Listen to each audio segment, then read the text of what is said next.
Jeste li ikad otvorili mikrovalnu i odmah ju požalili pogledati?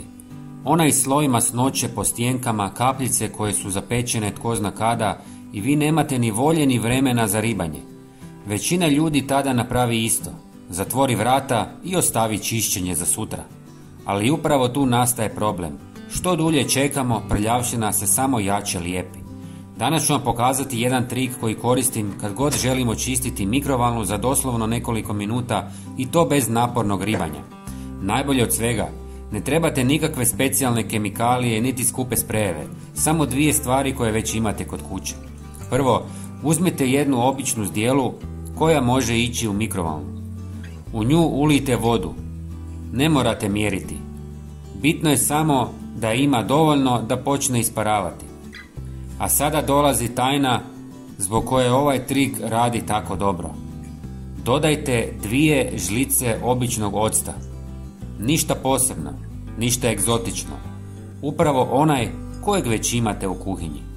Stavite zdjelu u mikrovalnu i uključite je na nekoliko minuta dok voda ne počne snažno isparavati.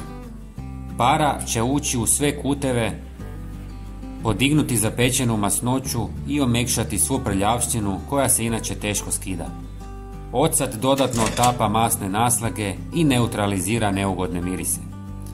Kada čujete da je voda proključala, ostavite mikrovalnu zatvorenu još minutu dvije da para odradi svoje. Zatim otvorite vrata i jednostavno prebrišite sve unutarnje površine suhom ili blago vlažnom krpom. Masnoća se doslovno sama skine. Nema ribanja, nema kemikalija, nema živciranja.